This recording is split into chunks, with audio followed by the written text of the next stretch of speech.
કેમ છો ધોરણ 10 ના વિદ્યાર્થીઓ? સ્વાગત છે તમારું મારી YouTube ચેનલમાં. હું બાતાપ સરફરાજ. આજના વિડીયોમાં આપણે જોવાનું છે ગાલા અસાઇનમેન્ટનું પ્રશ્નપત્ર નંબર 2 અને તેમાં વિભાગ સી. હવે વિભાગ સી છે કુલ ટોટલ 18 માર્કનો હોય છે. આ વિભાગની અંદર 3 માર્કના પ્રશ્નો પૂછાય છે. કુલ પ્રશ્ન તમને 9 હોય, 9 આપેલા હોય છે અને તેમાંથી કોઈ પણ 6 લખવાના હોય છે. બરોબર? તો જો 38મો પ્રશ્ન, નીચે આપેલા દ્વિચલ સુરેખ સમીકરણ યુગ્મનો આદેશની રીતે ઉકેલ મેળવો. હવે અહીંયા આપણને બે સમીકરણ આપેલા છે અને આમાં કીધું જ છે કે ભાઈ હવે જો પ્રકરણ ત્રીજું છે દ્વિચલ સુરેખ સમીકરણ, એની અંદર 3 રીત આવે છે. સૌથી પહેલા આવે છે આલેખની રીત, આદેશની રીત અને લોભની રીત. આમાં આપણને કીધું છે કે આદેશની રીતે આ બે સમીકરણનો ઉકેલ મેળવો. તો આ સમીકરણને નામ આપી દઈએ સમીકરણ 1 અને આને નામ આપી દઈએ સમીકરણ 2. તો હવે ઉકેલ મેળવવા માટે x ની કિંમત શોધવાની અને y ની કિંમત. તો આદેશની રીતમાં સૂચના છે એ ખાસ જરૂરી છે. જેમ કે પહેલી સૂચના છે સમીકરણ 1 માંથી y ને સૂત્રનો કરતા બનાવતા. y ને સૂત્રનો કરતા બનાવતા. બરોબર?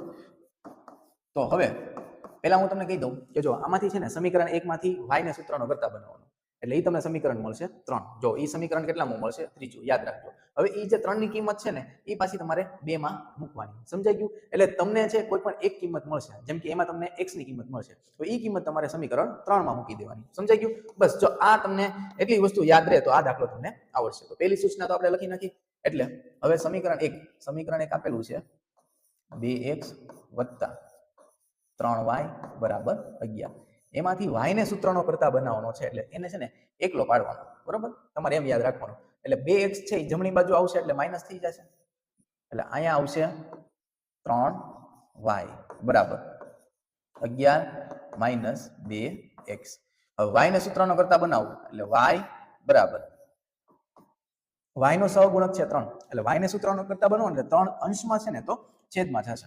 એટલે આમ 11 - 2x ના છેદમાં 3. આપણને y ની કિંમત એટલે કે y નું સમીકરણ છે એ મળી ગયું છે. બરોબર? સમીકરણ 1, સમીકરણ 2 અને આ આવશે સમીકરણ 3. તો હવે સમીકરણ 3 ની કિંમત 2 માં મૂકતા તો એ તમારે અહીંયા સૂચના છે એ લખવી પડે. સમીકરણ 3 ની કિંમત સમીકરણ 2 માં મૂકતા. બરોબર? તો જો હવે આ જે આખી y ની કિંમત છે કે નહીં એને સમીકરણ 2 માં મૂકીએ. અહીંયા છે 2x - 3. એટલે જો y છે તો y ની જગ્યાએ તમારે આખું સમીકરણ છે આ લખવાનું છે. એટલે કૌંસમાં 11 - 2x ના છેદમાં 3. સાદુરૂપમાં ખાસ વિદ્યાર્થી મિત્રો ધ્યાન આપજો, કેમ કે સાદુરૂપ જ છે એ મહત્વનું છે આ દાખલાની અંદર. પછી થાય કેવું પ્લસ માઇનસમાં ભૂલ થાય તો જવાબ સી ખોટાવાની સંભાવના રહેશે. બરોબર? એટલે છે ને સાદુરૂપમાં ખાસ ધ્યાન આપવું. હવે આ પદમાંથી એની પછીનું પદ કઈ રીતના આવે તો જો આ 3 છે ને 3 અત્યારે છેદમાં છે, એને આપણે અંશમાંથી દૂર કરવો છે. તો એ અંશમાં આ જે 2x છે એની સાથે ગુણાકાર થશે, પ્લસ આ 24 છે ને એની સાથે ગુણાકાર થશે. બરોબર? જો આ 3 સાથે ગુણાકાર થશે નહીં, આ પેલું પદ અને છેલ્લું પદ. તો જો 3 દુ 6x 11 તેરી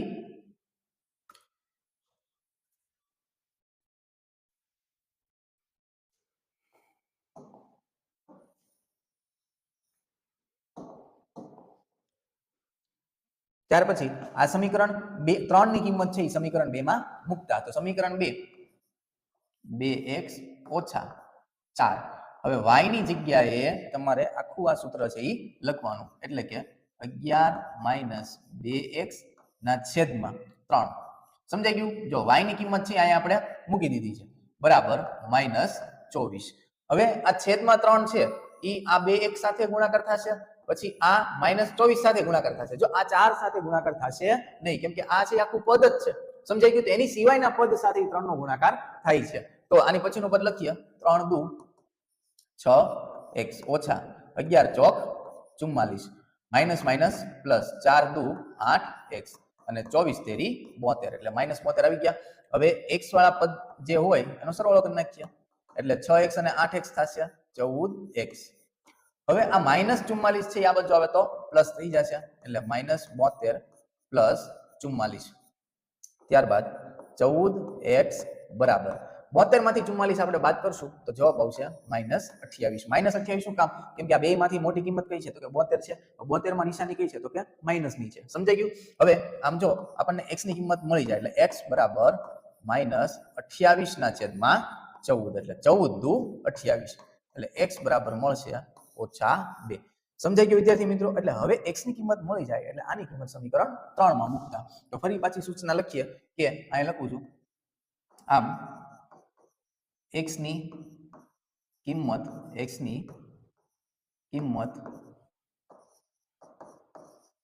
સમીકરણ 3 માં મૂકતા. સમજાઈ ગયું? તો જો x ની કિંમત છે એ આપણે સમીકરણ 3 માં મૂકશું એટલે આ રીતના y બરાબર 11 - 2 x ની જગ્યાએ તમારે આવશે -2 ના છેદમાં 3. સમજાઈ ગયું વિદ્યાર્થી મિત્રો? તો હવે આગળ સાદુરૂપ આપીએ આમ 11 માઈનસ માઈનસ પ્લસ 2 દુ 4 ના છેદમાં 3. 11 ને 4 કેટલા થઈ જશે? 15. 15 ના છેદમાં 3 તો 3 પંચા 15. આમ y ની કિંમત આપણને મળી +5. આ રીતના તમારે દાખલો છે પરીક્ષાની અંદર લખવાનો છે. સૂચના તમારે ખાસ યાદ રાખવી. ત્યાર પછી 39મો દાખલો. આ પણ પ્રકરણ ત્રીજાનો તે દાખલો છે. નીચે આપેલ વિચલ સુરેખ સમીકરણ યુગ્મનો લોપની રીતે ઉકેલ મેળવો. આની પહેલા જે આપણે ભણ્યા આદેશની રીત હતી, હવે આની પછી આવી ગઈ લોપની રીત. એટલે વિદ્યાર્થી મિત્રો પરીક્ષાની અંદર આદેશની રીત અને લોપની રીત છે ખૂબ જ જરૂરી છે. 3-3 માર્કના 2 દાખલા પૂછાય છે એટલે 6 માર્ક થયા. સમજાઈ ગયું? હવે જો લોપની રીત તો છે એકદમ સરળ છે. અહીંયા નામ આપી દઈએ સમીકરણ 1, સમીકરણ 2. લોપની રીતની અંદર છે ને કાં તો x વાળા પદ સરખાવવાના કાં તો y વાળા પદ સરખાવવાના. જો હું એમ કહું કે 6x છે, આ બાજુ 3x છે, આ બંને સરખા કરવા છે તો આ 3 છે ને એને હું 2 સાથે ગુણાકાર કરી નાખું એટલે અહીંયા તો 6x તો છે જ તે, અહીંયા થાય 3 દુ 6x. થઈ ગયા બે સરખા?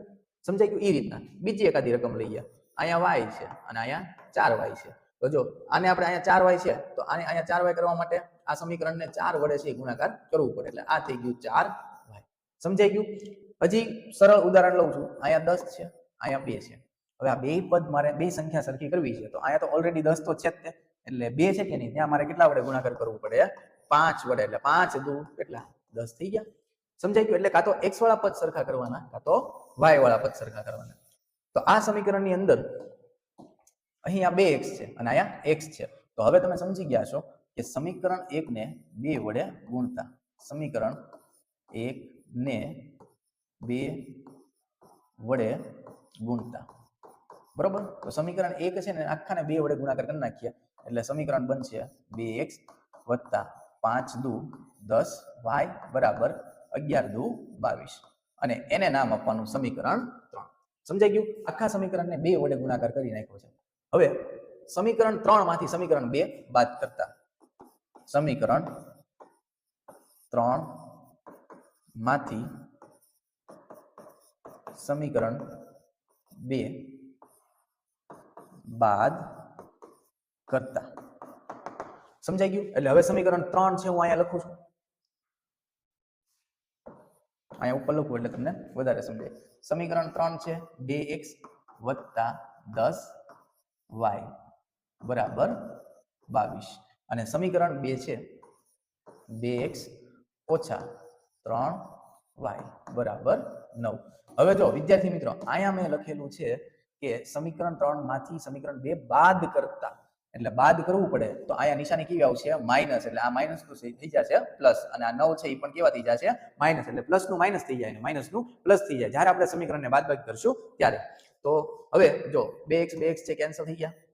10y અને 3y 13y બરાબર 22 માંથી 9 બાદ કરો એટલે કેટલા વધશે? 13. આમ y ને સૂત્રનો કરતા બનાવશું એટલે 13 ના છેદમાં 13 એટલે 13 એકા 13 એટલે y બરાબર કિંમત મળી ગઈ 1. સમજાઈ ગયું? હવે આ જે 1 મળ્યા છે ને એને તમે સમીકરણ 1 માં મૂકો, 2 માં મૂકો, સમીકરણ 3 માં મૂકો, x ની કિંમત છે એ તમને મળી જશે. તો આપણે શું ધ્યાન રાખવું કે જે સમીકરણ સરળ છે એટલે કે ઓછી કિંમત વાળું છે એમાં કિંમત મૂકવું એટલે સાદુરૂપ છે એ સહેલું બને. તો y ની કિંમત છે ને સમીકરણ 1 માં મૂકવું. લખશું કે y ની કિંમત સમીકરણ 1 માં મૂકતા. સમીકરણ 1 માં મૂકતા. તો જો સમીકરણ 1 છે ને એ સરળ સમીકરણ છે એટલે x તો એમને જ રહેશે, x વત્તા 5, y ની જગ્યાએ મૂકશું 1 બરાબર 11. અહીંયા બરાબરની નિશાની નહીં આવે તેથી આમ x વત્તા 5 એકા 5 બરાબર 11 પ્લસ 5 જમણી બાજુ જાય તો માઇનસ થઈ જશે એટલે 11 ઓછા 5 એટલે x બરાબર કિંમત મળી 6. સમજાઈ ગયું વિદ્યાર્થી મિત્રો? તો જો આપણને y બરાબર 1 અને x બરાબર 6, તો આ રીતના તમારે લોપની રીતનો દાખલો ગણવો પડશે. 40મો દાખલો, સમાંતર શ્રેણીનો આ દાખલો છે. રકમ છે સમાંતર શ્રેણીના પ્રથમ 14 પદનો સરવાળો 1050 હોય તો તેનું પ્રથમ પદ 10 હોય તો શ્રેણીનું 20મું પદ શોધો. તો અહીંયા તમને ગોતવાનું કીધું છે એ 20, 20મું પદ શોધો બરોબર, એટલે એ 20. તો સૌથી પહેલા આપણને જે કિંમત આપી છે એ લખી નાખીએ. એટલે સમાંતર શ્રેણીના 14 પદ એટલે n બરાબર આવશે 14. ત્યારબાદ સરવાળો આપી દીધો છે 14 પદનો સરવાળો, તો આમ લખી શકું S14 બરાબર 1050. પ્રથમ પદ એ આપી દીધું છે, પ્રથમ પદ કેટલું છે 10. સમજાઈ ગયું? તો જો આ કિંમત છે આપણને આપી દીધી છે, તો સૌથી પહેલા છે ને હવે આમાં આપ્યું શું નથી, તો કે સામાન્ય તફાવત ડી આપ્યું નથી. 20મું પદ શોધવાનું છે, તો તમે સૂત્ર તો આવડતું જ હશે. 20મું પદ એટલે a20 બરાબર a વત્તા 19 ડી. પ્રથમ પદ છે આપણી પાસે, પણ આ જે સામાન્ય તફાવત ડિફરન્સ નથી, તો ડિફરન્સ શોધવા માટે સરવાળાનું સૂત્ર છે એ મૂકવું પડશે, કેમ કે આપણને એ આપ્યું છે જે કિંમત આપી હોય એનું સૂત્ર છે એ લાગુ પડશે. એટલે Sn બરાબર n/2 કૌંસમાં 2a plus n-1 into D. સમજાઈ ગયું? હવે આ સમીકરણની અંદર છે કિંમત મૂકીએ. હવે Sn, n એટલે 14 છે એટલે અહીંયા લખશું S14 બરાબર n એટલે કેટલા પદ છે, તો કે 14 છે એટલે 14/2 કૌંસમાં 2 એમને પ્રથમ પદ આપ્યું છે એટલે ગુણાકારમાં 10. અહીંયા થોડુંક ડાયરેક્ટ કરું, n બરાબર 14 છે, 14 માંથી 1 બાદ કરો તો 13 ડી. સમજાઈ ગયું? S14 છે એ આપેલા છે 1050, 1050 14 ના અડધા અથવા તો 2 સત્તા 14 એટલે અહીંયા આવી જશે 7. 10 દુ 20, 20 વત્તા 13 ડી. સમજાઈ ગયું? હવે આ 7 છે ને 7 એ આ બે વચ્ચે ગુણાકાર છે વિદ્યાર્થી મિત્રો, તો 7 ને આપણે ડાબી બાજુ લઈ જઈએ તો છેદમાં આવશે. સમજાઈ ગયું? તેથી 1050 ના છેદમાં 7 બરાબર સૂત્ર શું હતું? 20 વત્તા 13 ડી. સમજાઈ ગયું? હવે આ બેનો ભાગાકાર કરીએ તો 15 સત્તા 105 એટલે અંશમાં શું વધશે 150 પ્લસ 20 છે આ બાજુ આવે તો માઇનસ 20 થઈ જશે, આમ 13 ડી. 150 માંથી 20 બાદ કરશો એટલે કેટલા મળશે 130 બરાબર 13 ડી. હવે આ ડી ને તમે સૂત્રનો કરતા બનાવશો એટલે ડી બરાબર થઈ જશે 130 ના છેદમાં 13 એટલે આમ 13 દાન 130. સમજાઈ ગયું? એટલે સામાન્ય તફાવત છે આપણને કેટલો મળે છે 10 મળે છે એટલે ડી મળી ગયો. હવે શોધવાનું શું કીધું છે તમને કે 20મું પદ શોધો, એટલે અહીંયા લખું તેથી a20 બરાબર a વત્તા આ 20મું પદ કીધું ને તો એક ઓછું થઈ જાય 19 થઈ જાય બરોબર, 11 કીધા હોય તો 10 થઈ જાય. હવે તો તમને ગમે પદ શોધવાનું કીધું હોય, આપણને સમાંતર શ્રેણીમાં બે વસ્તુ ખબર હોય, એક તો પ્રથમ પદ અને બીજું છે સામાન્ય તફાવત. એટલે તમે કોઈ પણ સમાંતર શ્રેણીનું કોઈ બી પદ છે એ તમે શોધી શકો છો બરોબર. તો જો અહીંયા આપણે કિંમત મૂકી દઈએ. a એટલે કેટલા આપેલા છે તો કે 10, તફાવત એ 10 જ મળે છે એટલે આમ 19 ના છેદમાં 10 સોરી 19 ગુણાકારમાં 10 એટલે 10 વત્તા 190, 190 અને 10 થઈ જશે 200. એટલે કે આ સમાંતર શ્રેણીનું 20મું પદ છે એ કેટલું થઈ ગયું 200 થઈ ગયું. સમજાઈ ગયું આ દાખલો? ત્યાર પછી 41મો દાખલો. હવે 41મો દાખલો છે યામ ભૂમિતિનો દાખલો છે. રકમ જોઈએ. બિંદુઓ a ના યામ 1 અને 7, b ના યામ 4 અને 2, c ના યામ -1 -1 અને d ના યામ -4 અને 4 એ એક ચોરસના શિરોબિંદુઓ છે તેમ દર્શાવો. હવે આમાં આપણને એમ કીધું છે કે આ ચોરસના શિરોબિંદુ છે અને ચોરસની ચારેય બાજુ છે એ સરખી હોય છે. તો જોઈએ કે આ બધી બાજુનું માપ છે એ કેટલું આવે છે. સૌથી પહેલા a બિંદુના યામ કીધા છે 1 અને 7, b બિંદુના યામ કીધા છે 4 અને 2, c બિંદુના યામ કીધા છે -1 અને -1, પછી d બિંદુના યામ કીધા છે -4 અને 4. સમજાઈ ગયું? આ ચારેય શિરોબિંદુના યામ છે આપણને આપ્યા છે, બરોબર. હવે ગોતવાનું શું છે તો કે અહીંયા હું વચ્ચે લખું છું AB ગોતવાનો છે, જો આ AB, બરોબર. પછી ગોતવાનો છે BC, એટલે કે આ BC, ત્યારબાદ CD અને ત્યારબાદ DA. સમજાઈ ગયું? આ ચારે ચાર બાજુ છે એ શોધવાની છે. તો અહીંયા તમારે આ પ્રકરણમાં આવે છે અંતર સૂત્ર, એટલે કે આ બે યામ વચ્ચેનું અંતર કેટલું તેના માટે તમને એક સૂત્ર આપેલું છે, અંતર સૂત્ર. તો સૌથી પહેલા AB શોધીએ, A અને B. અંતર સૂત્ર શું થશે તો કે વર્ગમૂળમાં x1 માઇનસ x2 આખા કૌંસનો વર્ગ વત્તા y1 માઇનસ y2 આખા કૌંસનો વર્ગ. આ સૂત્રની અંદર છે કિંમત મૂકીએ તો સૌથી પહેલા A અને B યામ છે ને એ તમારે ધ્યાનમાં લેવાના છે, બરોબર. તો જો કિંમત મૂકીએ, x1 એટલે કેટલા છે 1, x2 એટલે કેટલા છે 4, એટલે અહીંયા તમારે આવશે 1 માઇનસ 4 એનો વર્ગ વત્તા y1 કેટલા છે 7. બીજું જો પેલું પદ હોય ને એ x યામ હોય, બીજું જે પદ હોય ને y યામ હોય, એટલે તમે ડાયરેક્ટ કદાચ તમારે દાખલો ગણવો હોય તો બી તમે ગણી શકો છો. નહીતર તમારે અહીંયા છે ને યામ લખવા પડે, જો આ રીતના x1 y1, અહીંયા આવશે x2 y2. સમજાઈ ગયું? તો y1 છે એ આપણને કેટલા મળ્યા 7 માઇનસ y2 કેટલા છે તો કે 2 એનો વર્ગ. 1 માંથી 4 બાદ કરો એટલે જવાબ આવશે -3 નો વર્ગ વત્તા 7 માંથી 2 બાદ કરો 5 નો વર્ગ. સમજાઈ ગયું વિદ્યાર્થી મિત્રો? સાદુરૂપ આપીએ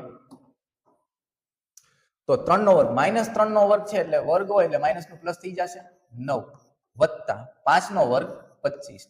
તો આનો જવાબ આવશે 25 અને 9 વર્ગમૂળમાં 34. 34 નું વર્ગમૂળ ન નીકળે એટલે એને તમારે આમ નામ રાખવાનું. સમજાઈ ગયું? તો AB બરાબર આપણને મળ્યું વર્ગમૂળમાં 34. તો અહીંયા હું લખી નાખું કે AB બરાબર વર્ગમૂળમાં 34 એકમ.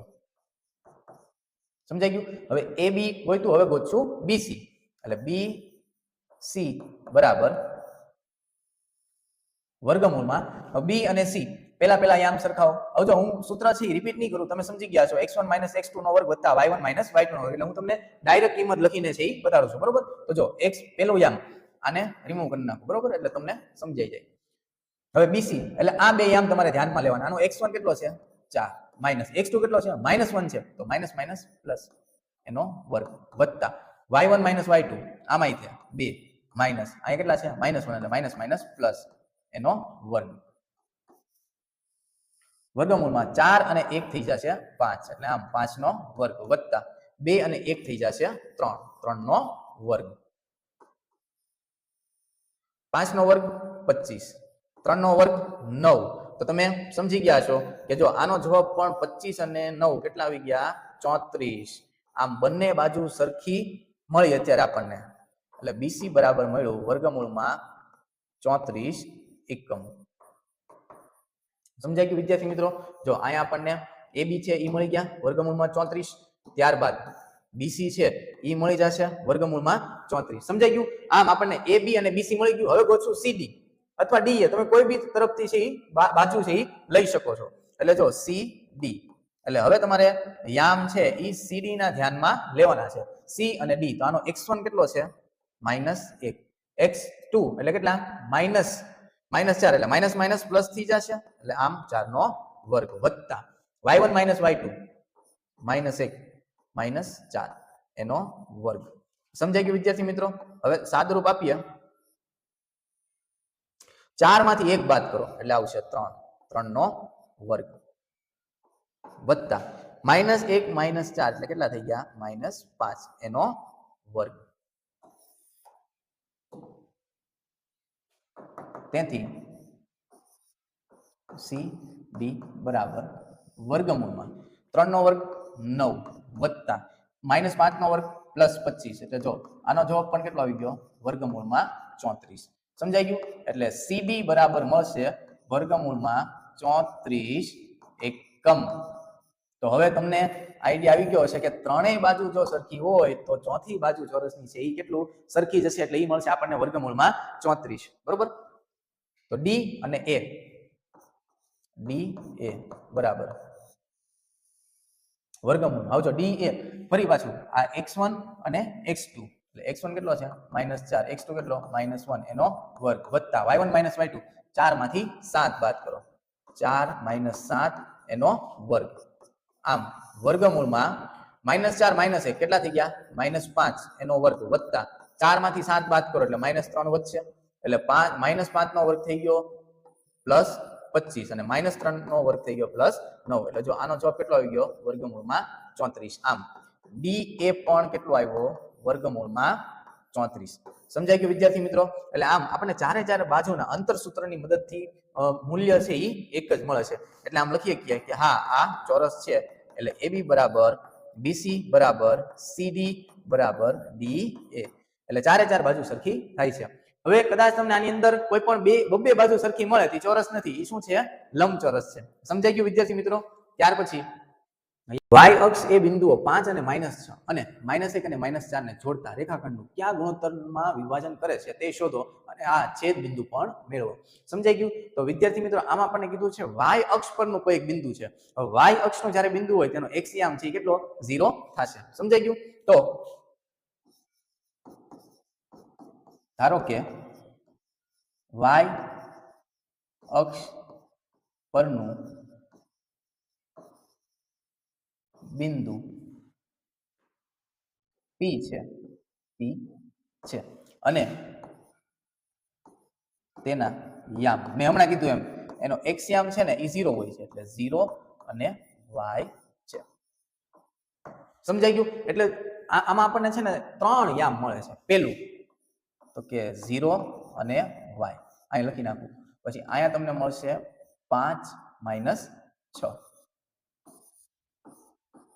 5 અને -6 પછી ત્રીજું તમને યામ મળશે -1 અને -4 સમજાઈ ગયું જો પહેલા 3 3 મેં આ રીતના લખી નાખ્યા હવે આમાં તમારે વિભાજનનું જે સૂત્ર આવી ગયું ને એની ઉપરથી આ x યામ છે આ y યામ છે આને આપણે કહીએ x1 આને કહીએ y1 આ આપણો થયો x2 અને આ થયો y2 સમજાઈ ગયું હવે જો પહેલા હું સૂત્ર લખી નાખું એટલે તમને વધારે આઈડિયા આવે x બરાબર સૂત્ર શું છે m1 x2 વત્તા m2 x1 છેદમાં m1 પ્લસ m2 એ જ રીતના y બરાબર m1 y2 વત્તા m2 y1 છેદમાં શું આવશે તો કે m1 પ્લસ m2 પેલા મેં આ સૂત્ર છે એ લખી નાખ્યા છે બરોબર હવે તમને આમાં પૂછ્યું છે શું વિભાજનના યામ એટલે m1 અને m2 ઈ શોધવાના છે સમજાઈ ગયું જો આ ત્રણ કિંમત આપી દીધી છે આપણને તો હવે ખાલી શું કરવાનું છે ખબર કિંમત મૂકવાની છે આ બંને સૂત્રમાં અને બે વસ્તુ ગોતવાની છે બરોબર જો વિભાજનના યામે શોધવાના છે અને પ્લસ બીજું શું છેદ બિંદુ એટલે આ યામ કયો છે ઈ તમારે શોધવાનો છે બરોબર તો જો x યામ તો કેટલો છે 0 એટલે અહીંયા મેં મૂકી દીધો 0 m1 શોધવાના છે એટલે m1 એમને x2 કેટલા છે -1 વત્તા m2 હવે x1 એટલે કેટલા છે 5 અહીંયા મૂકી દીધા 5 છેદમાં શું આવશે તો કે m1 પ્લસ m2 હવે m1 m2 આ 0 સાથે ગુણાકાર થાય એટલે શું થઈ જશે 0 થઈ જશે તો સમીકરણ છે જો એકદમ સહેલું બની ગયું બરાબર આ -1 m1 સાથે ગુણાકાર થાય તો -m1 વત્તા 5m2 -m1 આ બાજુ આવે તો +m1 થઈ જશે એટલે 5m2 મળી ગયો આપણને જવાબ પહેલો જવાબ જે કીધો હતો ને હવે m1 ના છેદમાં m2 તમને આ પૂછ્યું છે ને કે વિભાજનના યામ એટલે m1 અને m2 નો ગુણોત્તર શોધવાનો છે એટલે m2 ને આપણે આ બાજુ લઈએ એટલે છેદમાં એટલે m1 ના છેદમાં m2 બરાબર કેટલા વિધા 5 અને છેદમાં કાંઈ નથી તો કેટલા 1 એટલે આમ આ રેશિયો કેટલો થાય ખબર 5:1 સમજાઈ ગયું એટલે m1 બરાબર 5 m2 બરાબર 1 તો હવે તો આપણને કિંમત મળી ગઈ તો છેદ બિંદુ પણ મળી જશે y ના યામ તો y ને તો આપણે એમને જ રાખવાનો છે જો કેમ કે અહીંયા y આપેલું છે m1 મળી ગયા m1 કેટલા છે 5 મૂકી દો કિંમત 5 એટલે પહેલા તમારે આ x યામ વાળું સૂત્ર મૂકી અને રેશિયો મેળવી લેવાનો અને ત્યારબાદ y યામ વાળું સૂત્ર મૂકવાનું બરોબર તો જો y2 એટલે કેટલા છે -4 વત્તા m2 બરાબર કેટલા છે 1 અને y1 -6 સમજાઈ ગયું m1 પ્લસ m2 એટલે આવશે 5 વત્તા 1 સાદુરૂપ આપીએ 4 પંચા 20 એટલે -20 પ્લસ માઇનસ માઇનસ 6 એકા 6 ના છેદમાં 5 ને 1 6. તો જો અહીંયા 20 અને 6 કેટલા થઈ ગયા 26 ના છેદમાં કેટલા 6. સમજાઈ ગયું બરોબર? તો જો 26 ના અડધા એટલે કે 13 દુ 26 અને 3 દુ 6. તો આમ y બરાબર આપણને મળ્યો -13 ના છેદમાં 3. સમજાઈ ગયું વિદ્યાર્થી મિત્રો? એટલે જો આ તમને મળ્યું છેદ બિંદુ અને આ તમને મળ્યું યામ, સોરી જે ગુણોત્તર શોધવાનો કીધો તો એટલે આ મળ્યું m1 m2 અને આ તમને મળ્યું y યામ. હવે આ બિંદુ તમારે દર્શાવવું હોય તો આ રીતના દર્શાવી શકો છો. x યામ તો 0 જ હતો એટલે 0 -13 છેદમાં 3. અહીંયા 3 માર્કનો દાખલો થાય છે પૂરો. સમજી ગયા બરોબર?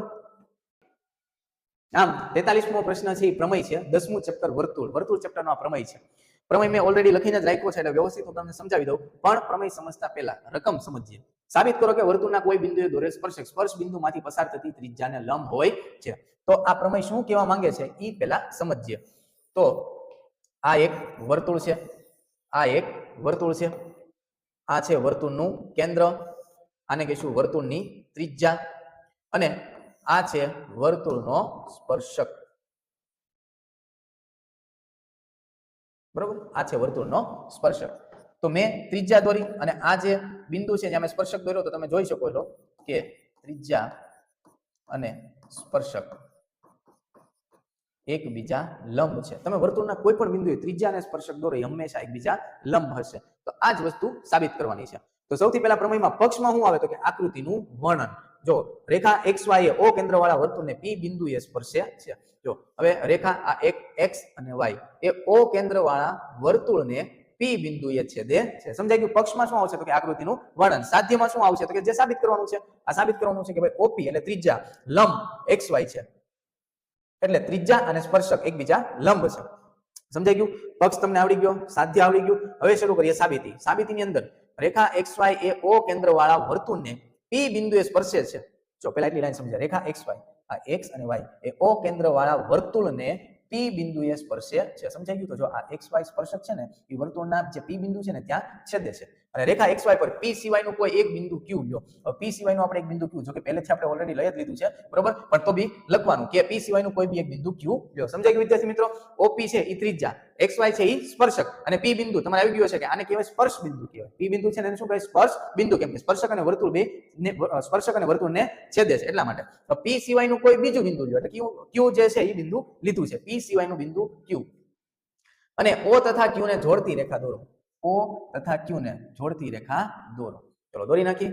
તેથી બિંદુ Q એ વર્તુળની બહારનું બિંદુ છે, કારણ કે P તથા Q એ ભિન્ન બિંદુ છે. હવે જો આ Q બિંદુ છે એ અત્યારે તમને ક્યાં દેખાય છે તો કે વર્તુળની બહારનું જ બિંદુ છે.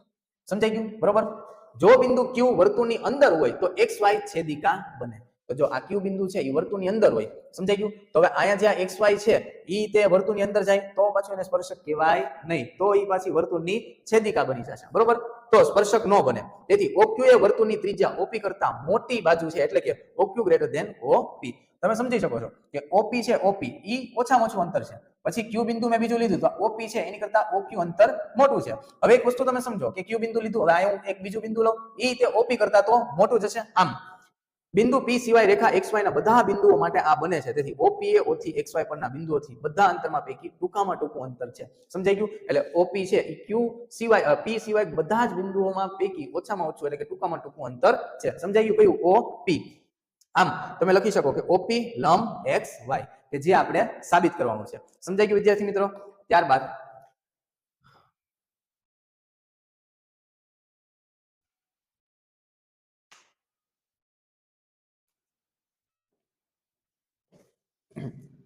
ત્યારબાદ 44મો પ્રશ્ન. આ પ્રશ્ન પણ વર્તુળનો જ તમને આપ્યો છે. રકમ બે સમકેન્દ્રીય વર્તુળોની ત્રિજ્યા 5 સેન્ટીમીટર અને 3 સેન્ટીમીટર છે. મોટા વર્તુળની જીવા નાના વર્તુળને સ્પર્શે છે તો તેની લંબાઈ શોધો. સમજાઈ ગયું? તો સૌથી પહેલા હું તમને આકૃતિ દોરી અને રકમ સમજાવું. આ માની લો નાનો વર્તુળ છે, આ છે મોટો વર્તુળ છે બરોબર. હવે જો મોટા વર્તુળની ત્રિજ્યા કેટલી આપી છે? 5 સેમી, નાના વર્તુળની 3 સેમી. તો મોટા વર્તુળની જીવા, તો જો આને શું કહીશું તો કે મોટા વર્તુળની જીવા નાના વર્તુળને સ્પર્શે છે. તો આ રીતના તો તેની લંબાઈ શોધો. એટલે આ જીવાની લંબાઈ શોધવાની છે. ધારો કે જીવાનું આપણે શિરોબિંદુને નામ આપી દઈએ A અને B. સમજાઈ ગયું વિદ્યાર્થી મિત્રો? આ મોટો વર્તુળ, આ નાનો વર્તુળ ને મોટા વર્તુળની જીવા, અને આ જીવા છે આ નાના વર્તુળને સ્પર્શે છે. સમજાઈ ગયું? તો હવે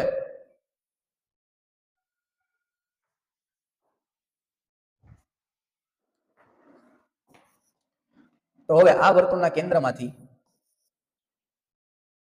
વર્તુળનું કેન્દ્ર અને આ થઈ નાના વર્તુળની ત્રિજ્યા. સમજાઈ ગયું વિદ્યાર્થી મિત્રો? આ વર્તુળનું કેન્દ્ર O છે અને આ O અને માની લો આને નામ આપી દઉં P. OP છે એ નાના વર્તુળની ત્રિજ્યા છે. ત્યારબાદ આપણે કાટકોણ ત્રિકોણ બનાવવાનો છે.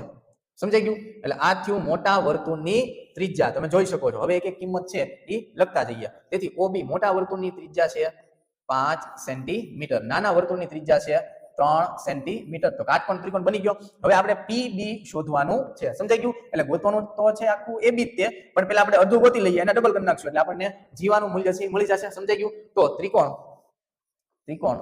OPB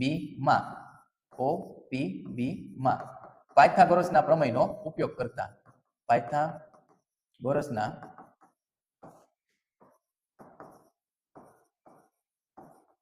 પ્રમેયનો ઉપયોગ કરતા. તો પાયથાગોરસનો પ્રમેય કર્ણનો વર્ગ OB નો વર્ગ બરાબર બે બાજુના વર્ગનો સરવાળો એટલે OP નો વર્ગ વત્તા PB નો વર્ગ. સમજાઈ ગયું? હવે શોધવાની કઈ બાજુ છે? PB. તો આને સૂત્રનો કરતા બનાવીએ એટલે PB સ્ક્વેર બરાબર OB square minus OP square. બરોબર? કિંમત મૂકવા માંડીએ. OB એટલે 5 નો વર્ગ, OP એટલે 3 નો વર્ગ. સમજાઈ ગયું? 5 નો વર્ગ થઈ જશે 25, 3 નો વર્ગ થશે 9. 25 માંથી 9 બાદ કરો તો કેટલા વધશે? 16. આમ PB સ્ક્વેર. વિદ્યાર્થી મિત્રો વર્ગ દૂર કરીએ એટલે અહીં આવી જશે વર્ગમૂળ આવી જશે એટલે આમ PB બરાબર 16 નું વર્ગમૂળ કેટલું? 4. એકમ કોઈ આપ્યો છે? સેન્ટીમીટર. સમજાઈ ગયું? એટલે હવે તમે સમજી ગયા છો કે જો આ અંતર 4 સેન્ટીમીટર નું હોય તો આ પણ કેટલું હોય? 4 સેન્ટીમીટર. આમ 4 ને 4 કેટલા થઈ ગયા? 8. આમ AB જીવાની લંબાઈ કેટલી મળી? 8 સેન્ટીમીટર થાય. સમજાઈ ગયું વિદ્યાર્થી મિત્રો? એટલે આમાં તમારે કાટકોણ ત્રિકોણ બનાવવાનો છે અને એક બાજુ શોધી લેવાની છે, પછી એના ડબલ કરી નાખવાના છે. સમજાઈ ગયું? એટલે મોટા વર્તુળની જીવાનું માપ છે એ મળી જશે. 45મો દાખલો બહુલકનો દાખલો છે કે નીચેની માહિતી એક ગામમાં 200 કુટુંબ માટે તેમના ઘર ચલાવવા માટે કુલ માસિક ખર્ચનું આવૃત્તિ વિતરણ દર્શાવે છે. તો કુટુંબોના માસિક ખર્ચનો બહુલક શોધો. બરોબર? સમજાઈ ગયું? આપણને આપ્યું છે માસિક ખર્ચ અને કુટુંબની સંખ્યા. તો વિદ્યાર્થી મિત્રો સૌથી પહેલા હું બહુલકનું છે સૂત્ર મૂકી દઉં, પછી દાખલો આગળ ગણાવું. બહુલકનું સૂત્ર છે Z બરાબર L વત્તા કૌંસમાં F1 માઇનસ F0 ના છેદમાં 2F1 minus F0 minus F2 ગુણાકારમાં H. સમજાઈ ગયું? તો બહુલકની અંદર તમારે શું ધ્યાન રાખવાનું છે એ હું તમને સમજાવું. આ બધી જ વેલ્યુ સૌથી પહેલા આ જે આવૃત્તિ આપેલી એમાં મોટા મોટી સંખ્યા કઈ છે એને તમે બોક્સ કરી નાખો. તો મોટા મોટી સંખ્યા છે 40. તો અહીંયા તમે નામ આપી દો F1. હવે એક પછી શું આવે? 2 આવશે તો આ તમને મળશે F2. સમજાઈ ગયું? એક પહેલા શું આવશે? તો કે 0 એટલે આ મળી જશે F0. સમજાઈ ગયું? એક મૂલ્ય તમે નક્કી કરો ત્યાં તમને કુલ ટોટલ 3 વેલ્યુ છે એ મળી ગઈ. બરોબર? અત્યારે 3 મળી ગઈ F0 F1 F2. તો જ્યાં તમે F1 ગોત્યું છે એની લાઈનમાં જાઓ અને આ જે અધસીમા છે એ L મળી ગયું તમને 1500. સમજાઈ ગયું? 4 મૂલ્ય છે આપણને મળી ગયા છે. બરોબર? તો ચલો 4 મૂલ્ય છે એ લખી નાખીએ. સૌથી પહેલા L આપણને મળ્યો 1500 એટલે L બરાબર મળશે 1500. બરોબર? પછી F1 મોટા મોટી આવૃત્તિ મળી 40. પછી F2 એની પછીની આવૃત્તિ 33. F0 એટલે પહેલાની આવૃત્તિ એટલે F0 બરાબર તમને મળશે 24. બરોબર? હવે જો H છે એ બાકી રહી ગયો. H એટલે છે વર્ગ લંબાઈ એટલે 1000 1500 2000 એટલે કેટલા 500 500 નો તફાવત છે. બરોબર? તો H આવશે તમારો 500. સમજાઈ ગયું? અને હું તો હજી એમ કહું કે જો અહીંયા 2F1 છે ને એ તમારે ડાયરેક્ટ અહીંયા મૂકી દેવાનું એટલે F1 40 હોય વિદ્યાર્થી મિત્રો તો 2F1 બરાબર કેટલા થઈ જશે? 80. આમ તમારે બહુલકની અંદર યાદ રાખવાનું કે 6 કિંમત છે આપણે કોષ્ટકમાંથી શોધવાની છે. હવે જો સ્ટેપ બાય સ્ટેપ કિંમત મૂકતા જઈએ. L ની કિંમત કેટલી છે? 1500 એટલે અમે 1500 મૂકી દીધા વત્તા F1 એટલે કેટલા છે? 40. F0 24 છેદમાં જો 2F1 એટલે કેટલા? 80. બરોબર? F0 24 પછી F2 કેટલા છે? 33 છે. સમજાઈ ગયું? H એટલે વર્ગ લંબાઈ કેટલી આપેલી છે? 500. સમજાઈ ગયું? બધી જ કિંમત છે આપણે મૂકી દીધી છે. હવે ફક્ત છે સાદુરૂપ આપવાનું છે એટલે સાદુરૂપ જે છે એ સમજાવું છું. જો અહીંયા 1500 વત્તા 40 માંથી 24 બાદ કરો એટલે કેટલા વધે? 16. 500 ને આપણે ઉપર મૂકી દઈએ 500 છેદમાં આ તમે આની બાદબાકી કરશો ને 80 માંથી 24 બાદ કરી નાખવાના, 24 માંથી 33 બાદ કરી નાખવાના, એટલે તમને જવાબ મળશે 23. સમજાઈ ગયું? આ પદમાંથી આ કઈ રીતના આવ્યું, બરોબર. હજી આની પછીનું પદ છે એ સમજો. 1500 વત્તા 16 પંચા 80, એટલે 80 એટલે કેટલા થઈ ગયા 8000 અને એના છેદમાં 23. એટલે જો અહીંયા 8000 ભાગાકારમાં 23 છે, એટલે આ બંનેનો આપણે ભાગાકાર કરશું અને 1500 સાથે સરવાળો કરી નાખશું. અહીંયા વિદ્યાર્થી છે મોસ્ટ ઓફલી ભૂલ કરે છે, બધા જ પદ છે વ્યવસ્થિત મૂકી દે છે, પણ ભાગાકાર જ્યારે આવશે એટલે ત્યારે એમાં પોઈન્ટમાં ક્યાં પ્લસમાં અથવા માઇનસમાં ભૂલ કરશે, બરોબર, જવાબ ખોટો આવશે. તો સૌથી પહેલા હું તમને આ ભાગાકાર છે વ્યવસ્થિત સમજાવું છું, બરોબર. એટલે જો આમ 8000 ભાગાકારમાં 23, બરોબર. તો સૌથી પહેલા આપણે બે સંખ્યા લેવાની હોય, એટલે 23 તેરી ભાગાલ છે, 23 તેરી થઈ જશે 69, એટલે 80 માંથી 69 બાદ કરો એટલે જવાબ આવશે 11, ઉપરથી ઉતરે 0. 23 ચોક 92, હવે 110 માંથી 92 બાદ કરશો એટલે જવાબ આવશે 18. હજુ એક 0 આપણી પાસે છે એટલે નીચે ઉતારી લેવાનો, બરોબર. એટલે આ થઈ ગયા 180. હવે 23 સત્તા થઈ જાય 161, બરોબર. 180 માંથી 168 બાદ કરો એટલે જવાબ આવશે 19, બરોબર. હવે આગળ ભાગ ચાલશે નહીં, અહીંયા 23 છે અને 19 છે, એટલે પોઈન્ટ મૂકશું એટલે આપણને ફ્રી નો 0 છે મળી જશે. એટલે હવે અહીંયા આવી ગયા 190, એટલે 23 8 184, બરોબર. તો 190 માંથી 184 બાદ કરો એટલે કેટલા આવશે 6. હવે પોઈન્ટ મૂકી દીધો એટલે હવે ખાલી 0 જ મૂકવાનો છે તમારે, બરોબર. એટલે આમ 23 2 46. સમજાઈ ગયું? હવે 60 માંથી તમે 46 બાદ કરશો એટલે જવાબ છે એ કેટલો આવશે 14. સમજાઈ ગયું વિદ્યાર્થી મિત્રો, બરોબર. હવે હજી એક આપણે 0 મૂકી દઈએ, એટલે આમ 23 6 138. તો હવે 140 માંથી 138 બાદ કરો એટલે શેષ 2 વધી, એટલે હવે તમે સમજી ગયા છો કે આ આમ નામ કન્ટિન્યુ જ રહેશે. સમજાઈ ગયું? તો હવે આપણે શું કરવાનું, આનું આશરે કિંમત મેળવવી હોય તો 347.8, પછી જો 2 છે, હવે જો અહીંયા 5 કરતા વધારે હોય ને તો 2 નું 3 થઈ જશે, એટલે આમ આનો જવાબ આવશે 347.83. સમજાઈ ગયું? હવે સરવાળો બી તમને અહીંયા ચીપડી દો, 1500, હવે આ બેનો સરવાળો કરવાનો છે, આમ 1500 વત્તા કેટલા છે જો 347.83, 0.00 કરી નાખો, બરોબર. પોઈન્ટ છે એ તમારે સરખાવા જોઈએ, એટલે 347.83, બરોબર. જો આ રીતના તમારે સરવાળો કરવાનો રફ કાર્યની અંદર, બરોબર. 0 અને 3 0 વત્તા 8 પોઈન્ટ, અહીંયા આવશે 7, અહીંયા આવશે 4, 5 ને 3 8, 1 ના 1. સમજાઈ ગયું? 1847.83 તમારો જવાબ આવે છે, બરોબર. તો Z બરાબર 1847.83. સમજાઈ ગયું? આમ આપણને આ માહિતીનો બહુલક છે એ મળી જાય છે. સમજાઈ ગયું? ત્યારબાદ 46મો દાખલો અને છેલ્લો દાખલો છે. સંભાવના પ્રકરણનો આ દાખલો આપેલો છે. પાસાને 2 વખત ઉછાળવામાં આવે છે તો એક વખત ઉપરના, એટલે કે આમાં એમ લખેલું છે કે એક પણ વખત ઉપરના પૃષ્ઠ પર 5 મળે નહીં ની સંભાવના, અને ઓછામાં ઓછી એક વાર ઉપરના પૃષ્ઠ પર 5 મળે તેની સંભાવના કેટલી? સમજાઈ ગયું? તો આ દાખલાને વ્યવસ્થિત સમજો. હવે એક પણ વખત ઉપરના પૃષ્ઠ પર 5 મળે નહીં એની સંભાવના કીધી છે, બરોબર. તો આપણે જોઈએ, આવજો, કુલ પરિણામ 2 પાસા હોય ને એટલે કુલ પરિણામ છે કેટલા આવશે 36 પરિણામ મળે કુલ પરિણામની અંદર. બોલો તમને કોષ્ટક યાદ જ હશે, 1 1 1 2 1 3 1 4 1 5 1 6 એવી રીતના 2 1 2 2 2 3 એ રીતના. સમજાઈ ગયું? કુલ 36 છે. તો હવે આપણે કામ કરીએ, પહેલા આ જોઈએ કે ઓછામાં ઓછી એકવાર ઉપરના પૃષ્ઠ પર 5 મળવાની સંભાવના કેટલી, બરોબર. તો જો એ બધા હું મૂલ્ય લખું છું. સૌથી પહેલા વાત કરીએ 1 અને 5, બરોબર. પછી 2 5, પછી 3 5, પછી 4 5, બરોબર. પછી 5 5 એ રીતના થઈ ગયા 6 અને 5. સમજાઈ ગયું? હવે 5 ની લાઈન યાદ કરો, 5 1 5 2 5 3 5 4. હવે જો 5 અને 5 તો છે આવી ગયા છે, બરોબર. હવે જો કુલ પરિણામ કેટલા થયા 1 2 3 4 5 6 7 8 9 10. હજુ એક પરિણામ છે એ બાકી છે, 1 5 2 5 3 5 4 5 6 5 5 1 5 2 5 3 5 4 5 5, અને હજી એક પરિણામ છે એ છે 5 અને 6, બરોબર. જો આ બાકી રહી ગયું. આમ કુલ ટોટલ છે 5 મળે ને એની સંભાવના કેટલી છે 11 પરિણામ છે, બરોબર. અને અહીંયા આપણને શું કીધું છે કે એક પણ વખત ઉપરના પૃષ્ઠ પર 5 મળે નહીં, બરોબર. તો 36 માંથી આપણે 11 બાદ કરશું ને તો કેટલા આવે 25. કુલ પરિણામ કેટલા છે 36. સમજાઈ ગયું? બરોબર. બીજા દાખલાની મદદથી આપણે પહેલો દાખલો ગણી લીધો છે.